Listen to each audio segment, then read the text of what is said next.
आज सारा संसार पर्यावरण सुरक्षा के लिए विराट आंदोलन चलाने जा रहा है।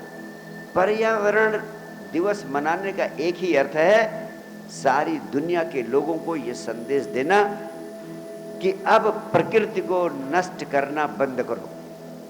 बहुत नष्ट कर डाला, अब प्रकृति को नष्ट करना बंद करो, वरना तुम बचोगे नहीं, मनुष्यता बचेगी नहीं, संसार बचेगा नहीं, पृथ्वी बचेगी नहीं। जैसे तरह तरह की आपदाएं आने लगी हैं, जो भी बड़ी बड़ी आपदाएं आ रही, सुनामी हो, कोरोना हो और अन्य तरह की महामारियां हो, ये प्रकृति के संतुलन के बिगड़ने के परिणाम स्वरूप ही पैदा होती। तो अगर आराम से इस पृथ्वी पर रहना है तो मदर नेचर को, माँ प्रकृति को माँ की तरह स्वीकार करो, माँ की तरह सम्मान करो, माँ की तरह उसके प्रति समर्पण भाव रखो। मनुष्य को विज्ञान की ताकत मिली तो मनुष्य ने सारी प्रकृति का दोहन करना शुरू कर दिया। सारे जंगल काट डाले, क्यों? मकान बनाने हैं, खेती करनी। लेकिन इसका परिणाम क्या हुआ कि बारिश का होना ही बंद हो गया। क्योंकि जब वृक्ष थे, जंगल थे, तो बादलों को आमंत्रण देते थे कि आओ और बरसो। लेकिन वृक्ष काट डाले गए, आमंत्रण देने वाला कोई बचा ही नहीं, पुकारने वाला कोई बचा ही नहीं। तो जब बारिश होना चाहिए तब बारिश नहीं होती, तब कुछ और होता है। जब नहीं होनी चाहिए तो हो जाती। और जिन लोगों ने पेड़ काटे, आज वही जोर जोर से सारी दुनिया में घूम घूम कर कह रहे हैं वृक्षारोपण करो, यानी पेड़ लगाओ, पेड़ लगाओ, पेड़ लगाओ। पहले काटे, अब कह रहे लगाओ, क्योंकि उन्होंने सोचा ही नहीं था कि इस काटने का इतना बड़ा दुष्परिणाम होता है। उधर जब बारिश आना बंद हो गई तब लोगों ने सोचा कि क्यों बंद हुई। तब गंभीरता से वैज्ञानिकों ने जांचा तो पाया कि इन पेड़ों के काटने से ये दुर्घटना घटित हुई। और आपको पता है, पेड़ ऑक्सीजन छोड़ते और आपकी कार्बन डाइऑक्साइड को सोखते।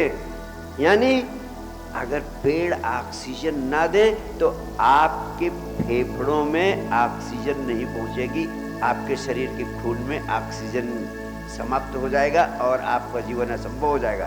तो आप ये गलत सोचते हैं कि आपके फेफड़े आपके शरीर के भीतर हैं।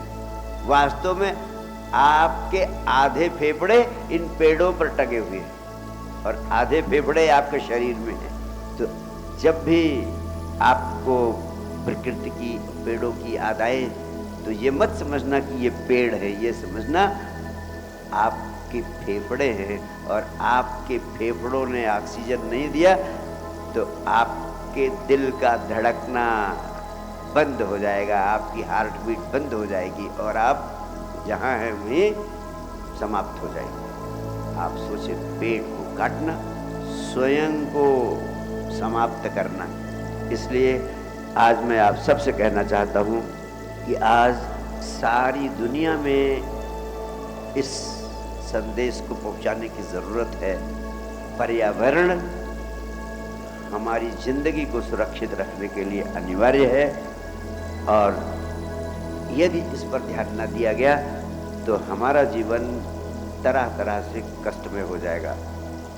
दूसरी बात इस संबंध में कहना चाहता हूँ कि विज्ञान का उपयोग हमने किया प्रकृति को जीतने के लिए और विज्ञान का उपयोग करके, टेक्नोलॉजी का उपयोग करके हमने पेड़ों को काटे, जंगलों को नष्ट किया, प्रकृति के संतुलन को बिगाड़ा, नदियों को दूषित किया और इसका परिणाम इतना घातक हुआ कि आज जो सांस आप ले रहे हैं उसमें 75% जहर है, जो आपकी आयु को 75% कम कर रहा है। आप शुद्ध ऑक्सीजन नहीं प्राप्त कर पा रहे। तो बाहर की प्रकृति को हमने छेड़ा उसके परिणाम घातक हुए। तो विज्ञान और टेक्नोलॉजी के कारण हमने बाहर की प्रकृति को नष्ट किया, और धर्म ने भी आपकी भीतर की प्रकृति को नष्ट किया। धर्म ने भी, जब से धर्म इस पृथ्वी पर आए हैं, इन धर्मों ने आपकी प्रकृति को नष्ट करने का काम किया है। भीतर की भी आपकी एक प्रकृति है। भीतर की प्रकृति क्या है? जो प्राकृतिक रूप से आपके भीतर आवेग है, संवेग है। जैसे हर व्यक्ति के भीतर काम वासना की ऊर्जा, ये प्रकृति प्रदत्त ऊर्जा है। ये प्रकृति प्रदत्त कहें या परमात्मा प्रदत्त ऊर्जा कहें, ये काम वासना की ऊर्जा हर एक के भीतर है, हर प्राणी के भीतर है, मनुष्य के भीतर है। और धर्मों ने कहा ये पाप है। धर्मों ने कहा काम वासना में नहीं, ब्रह्मचर्य में उतरना है। इसी तरह धर्मों ने कहा एक मनुष्य की स्वाभाविक इच्छा होती है कि उसे सुख सुविधा और आराम की जिंदगी मिले, लेकिन धर्मों ने कहा तुम सिर्फ शरीर को तपाओ, उपवास करो, व्रत करो, शरीर को गलाओ, शरीर को सुखाओ, शरीर व्यर्थ है, शरीर के इंद्रियों के सुखों को छोड़ो, सीधे परमात्मा से नाता जोड़ो। ये मनुष्य की जो भीतर की प्रकृति है, उसके साथ धर्मों ने दमन की दृष्टि पैदा की। कौन सी दृष्टि? दमन की दृष्टि की। ने दबाओ, सुख आराम विश्राम नहीं, उसका उल्टा करो, काम को पाप समझो। ये चीजें लेकिन प्राकृतिक है, प्रकृति परमात्मा की देन है, इनके बिना तुम रह ही नहीं सकते। हमें इनके साथ मैत्री सिखानी चाहिए, और मैत्री के माध्यम से ही, साक्षी भाव के माध्यम से ही तुम इन्हें अपनी सेवा में लगा सकते हो। इनके गुलाम नहीं बनना, इनको अपनी सेवा में लगाना है। उसका सूत्र ही आपको मैं साक्षी साधना के माध्यम से देता हूँ, ध्यान के माध्यम से देता हूँ। उसमें इन भीतर की जो हमारी वृत्तियां हैं, भीतर की जो हमारी प्रवृत्तियां हैं, भीतर का जो हमारा स्वभाव है, उस स्वभाव के अनुकूल ही हमें आचरण करना है। इसीलिए भगवान कृष्ण कहते हैं स्वधर्मे निधनम श्रेय। जो स्वाभाविक वृत्ति है, जो स्वाभाविक भाव है, जो स्वाभाविक प्रकृति है आपकी, उसके अनुरूप जीना ही धर्म है। लेकिन एक जो कृष्ण ने संदेश दिया, कृष्ण के अनुयायियों ने उस संदेश का गलत उपयोग।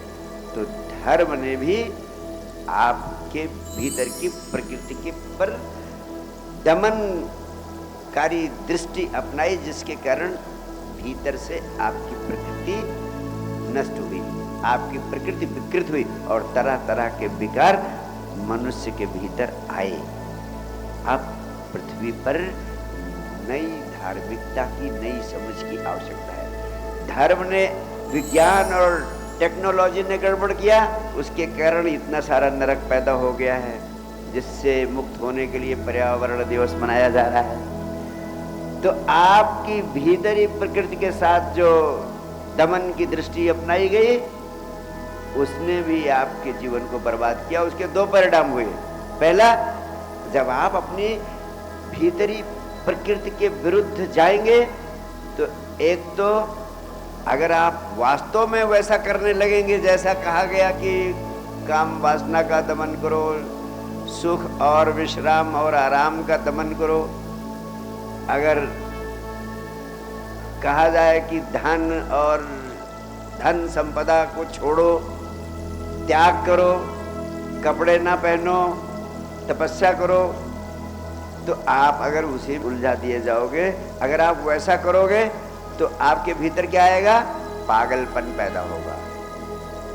अगर आप काम वासना को दबाते रहेंगे तो या तो आप अपनी आंख फोड़ेंगे या अपना जीवन नष्ट करेंगे, क्योंकि वो चीज ऐसी है जो दबाए से दबती नहीं है।